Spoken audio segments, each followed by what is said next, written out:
Hi, Lee Maxey, and I'm the CEO at MindMax, and I'm delighted to be here with Nancy Coleman, who I've known for many, many years in different schools.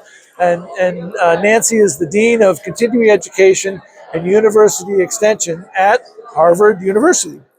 And I'm really glad you're here. So, Thanks, Lee. lots of questions. So, we've been going through a lot of evolution with professional and continuing education for decades. And then we had COVID. And so I'd love to hear your thoughts about, I'll call it the continuing ed professional education role as you see it now. And eventually we'll talk about where you see it going. But what do you see that role as now? Well, I think one of the important things is, everyone says COVID was our moment, right? COVID put us in the spotlight.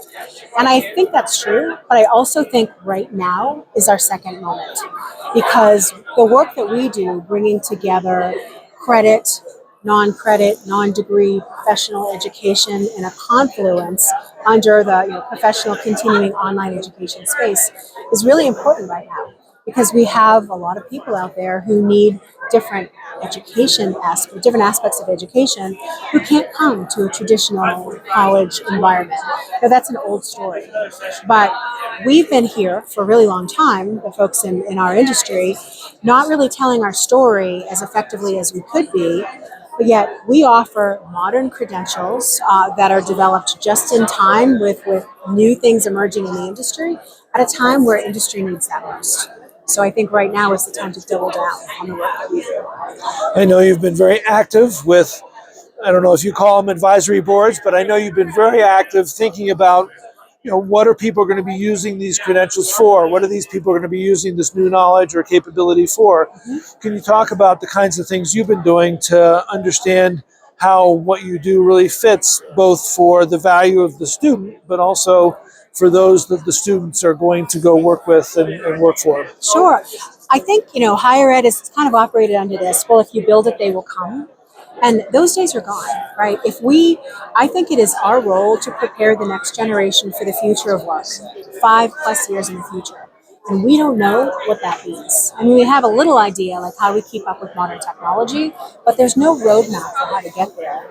And I think fundamentally that has to be a partnership between higher ed and industry. And we can't do that in a vacuum. In order to figure out what is really needed in the future, we need to talk to employers. So some of the work that I've been doing has been to form a corporate advisory board who just really helps us gut test, is this credential that we're thinking about or is this line of academic study really relevant in the future or not, right? But also talking to individual employers, not only in the Boston area, but across the country, across the globe, because we have a very international audience, just to say, what does an effectively prepared student or employee look like for you in the future? Mm-hmm. And some of it is, well, they need to be very well versed in AI or other things. But a lot of it, too, is some of the things that we call, in old term, T-shaped skills. Problem solving, the ability to communicate, the ability to critically think. Now, I know we've been talking about that for a really long time, Lee, but there's a reason it's not going away because it's even more relevant than it has been in the past. And even if you look at AI, it's great to understand the technology and what the technology can do, but there's this concept of humanness that needs to sit, particularly in the world of AI, that has to be baked into any education that we're doing. So in order for us as higher ed institutions to do this well, we need to talk to the people who are hiring our graduates and figure out how do we work together to build human plus technology equals effectiveness. I think if anyone could build it and they will come, it would be Harvard. We like to think so. But if anyone could pull that off, but I agree with you. And our son's a sophomore now, and he took a class last year writing with AI in school as an undergrad. And it was very interesting to hear, a lot of his takeaways about developing his own voice and where is your voice with AI. I'm just using AI as an example, but that relevance to companies, to industry, I have listened to, as I know you have, about we're not a training organization, we're here, we're an academic institution, you have a very special place at Harvard where you're situated. And I'm sure you've encountered slings and arrows of all sorts of stuff around, wait a minute, is this stuff Harvard should be doing? Can you talk about how you've managed expectations or conversations internally Sure. to say why this is important to do? Sure. So my division has an access mission, right? We were really designed well over 100 years ago to open up. I think when the first course went up, it was to open up education more broadly to the men and women of Boston who couldn't come to Harvard and study for a degree. And we've taken that mission to heart over our 100-year plus history. So when we think about that, it's giving people an opportunity to come to Harvard who are geographically distant, who can't study full time, who still want to avail themselves of the resources that the university has in place. I think the unique value proposition that we have within the Harvard ecosystem is that we are part-time learner focused first. So there's lots of different schools around Harvard that specialize in professional fields that are doing this, that, and the other thing. But our claim to fame is that we really serve that part-time learner. Whether you're just visiting in the summer or you're getting a part-time degree with us, I like to say around our division that we're not less than, we're different from. And so by identifying by the type of student that we bring to the table, that sets us apart, and I think that really guides some of the decisions that we make. I had a great experience. When I moved to Boston, I took a great neuroscience course. That was just awesome. And I wasn't pursuing a degree. I was just neuroscience curious, and I had a great experience. And I think that accessibility is something, again, that does continuing education, schools of professional studies. I think that's a big part of connecting the university to the community that doesn't happen otherwise. And a lot of schools struggle with that. Town gown. So. And our entire catalog is open, so anyone can take a course with the Harvard Extension School or with some schools. So yeah, I would like to talk about that more because it's one of my very favorite things. So talk through your awesome, take, I think it's 2 courses and or maybe it's 3 or whatever, but it's 3 courses, be or better or whatever. Talk through that admissions process if someone did want to go and get a degree. I think it's just a brilliant model. So thank you. We're really proud of it because it really gives students an opportunity to try us and we can try them. Right. Now the reality is we offer both bachelor's degrees and master's degrees, and a lot of our learners have not been in school for a really long time, and it's intimidating. And frankly, one of the things that intimidates people the most is I can't go to Harvard. I'm not worthy of going to Harvard, but you can try. So what we do is by opening up our course catalog, anyone can take a course. If someone decides that they want to get a degree with us, then we have what's called an Earn Your Way in admissions policy. So the students will take 3 different classes. Some are pre-admission classes. And if they achieve a B or better in those 3 classes, then they can apply for a program. And they don't have to take a standardized test. There's no interview required. Some of the gating that's normally involved in degrees are not there because they've been able to experience what a course is, and we've been able to see that they can actually be successful. So what happens is by the time someone is admitted, they know what they're getting. We know what they're getting. That we have a really successful joint relationship because we retain them at a higher rate. Right. Because they know what it is. Right. And they're right. That's interesting. Yeah. Something that's foremost in my mind right now as we're having a smaller demographic of 18-year-olds that's coming, an attitude towards higher ed and degrees that may be waning right now, or at least darker, is pathways for high school grads to work. And you talked about smaller credentials, and I don't even like to use the term micro-credentials because I think they're just credentials to the person that values them.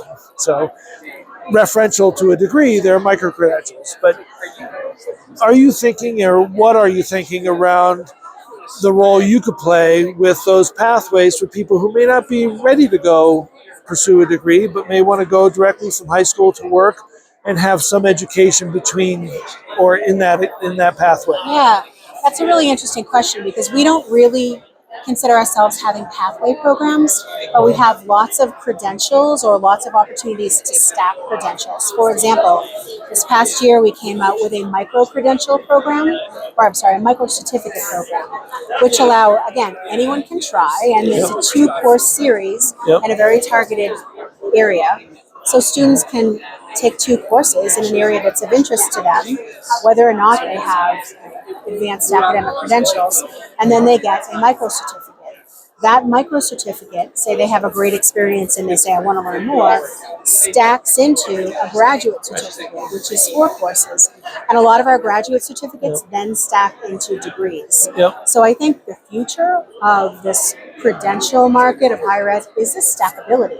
Because you can, whether or not you have any academic experience or you have advanced degrees, people are choosing their own pathways these days, and not pathways the way you mean it, but sort of what they want to do in the work world. Right. And this stackable credential thing that a lot of institutions are doing allows people to create their own personalized pathway. It says, this is what I care about. I care about these 3 things, and I want to get a job in these 3 things. And I pursued educational opportunities to help me add to that. So I'm uniquely qualified to do basket weaving for sustainable systems with an accounting focus, or whatever those are. I remember when I first started getting involved in higher ed, learning about the concept of a terminal degree. It's very confusing, but I'm not sure that I think higher education can serve much more than that mindset, which still is very pervasive, Yes. and the institutions are often very organized around that. And I think the need to be more flexible now around to the actual needs of the students in terms of where they are right now. That might change over time. I mean, I like what you're saying about stackability or about the flexibility. I think that's really important. The on-ramps. Yeah, absolutely. And I think, higher ed can serve a really unique role, Lee, because we have the credibility to offer some of these programs. And, some of these credentialing programs, some of them are fly by night with providers that really don't have the expertise to do it, but look good on paper. So partnering with a higher ed institution gives you the credibility and the scholar practitioner approach. That's what we take to this. And I think a particular challenge is the terminologies don't, we just talked about this, don't always align, right? Alternative credentials, we know what those are, and that's a very insular higher ed term. Yep. But if you go out in industry or you go speak at, the training conferences, which I've been doing recently, you say alternative credentials, and they're like, what is that? Oh, a badge. So if we're really going to get in this market, and by we I mean higher ed, we need to get our vocabularies to match. Yeah. So I talk about it with our team that when we're communicating, it needs to be understandable to a grandmother and a 6-year-old. Yes. And if you can make it in plain language that a grandmother and a 6-year-old can understand it, and there's actually I don't know if it's an app, but it's called Explain It. Yeah. And it'll explain it concepts, and it'll ask, I get emails about this, do you want to know this like for a 6-year-old? Would you like to know this as an expert or college, it's just an interesting, and I like to poke at it and see the different ways, especially for things that I already know something about. Right. Because a lot of times when I know a lot about something, I don't explain it well. And I fall back on jargon. Right. And I think higher ed is very, well, I'm not alone in being jargon heavy, but I agree with you. I think it's a blocker. And so you talked about accessibility. And I think one of the things that we're seeing right now is this idea that higher ed is not as accessible. And yet I've been reading that a college degree is now net cheaper for a family than it was 20 years ago. But people don't know that. That was inside higher ed the other day, I think. And the pricing model is so confusing. I mean, as a family that's just gone with our kids in college, I had no idea what we were going to have to pay. Like, it was very unclear. And even with the models that they had in the admissions process and stuff like that, but it's more than just freshman admissions. It's this idea that there's a lack of transparency, both around the admissions process Right. and selection, but also around the finance. And I know Harwick is trying something now with like Saturn. Remember Saturn, the car that had one price? Harwick's trying to do that with a single price.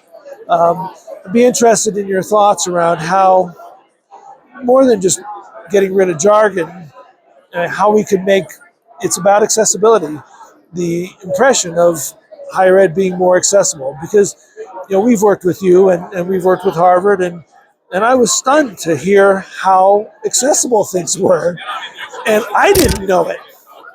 Right, right. Right? And I mean, people don't know. We had the same experience with UCLA. People in Los Angeles thought, I couldn't go to UCLA. Well, do you have X number of dollars for the course? You're in. Right. Show up on Wednesday at 7:00. Yeah, You're it's in. true. It's true. So what are some ideas? I know you've got a team that's really good and thinks about marketing well. What are some of the things you're doing to help people get past that? We also have the same experience at Rice, where people in Houston think that they couldn't go to Rice. Right. So what are some of the things that you and Ross or team are doing? Yeah, first of all, I think we need to be a lot more transparent about what is the pricing model, because people have this perception that higher ed's sitting on all this money. It's actually, and in some cases that's true, but it's really expensive to educate people, and that's no excuse. I'm just saying that is a reality that needs to be considered. But I think at Harvard we look at we're opening up access in a lot of ways. You just mentioned the new scholarship and funding model that we just talked about a couple of weeks ago and released data on. We've always been here for access. But beyond tuitionly, I think we really need to change, and we need to start talking about value creation. Sorry, say that again. Value creation. We need to start talking about value creation and a return on investment. Because yes, it's true, and I think it's wonderful that there's so many jobs out there right now, entry-level jobs that don't require a bachelor's degree. I think that is a wonderful change, and it should go in that direction. I also think about, there's a lot of those folks, as you want to promote them into managers, and as they want to climb the career ladder, they're going to need something more. Not to say that's a degree, but that is extra education. So the value creation of that, like why go to a higher ed institution to get that thing? Because of the credibility, because of the way that we structure it, because of scholar practitioner. We need to start telling the story about what we do in a way that says, yeah, you paid X number of dollars, but here's the value you got for it, and here's the return on investment. Because you invested in yourself, you then got these three outcomes. We need to do, as an industry, a lot better about that. So, Nostradamus, I hate this question. where are we headed? And where's continuing professional schools of professional studies? Where are we headed? Or higher ed in general? I think we need to really make the case for more of a lifelong learning model, right? Because higher ed is not one and done.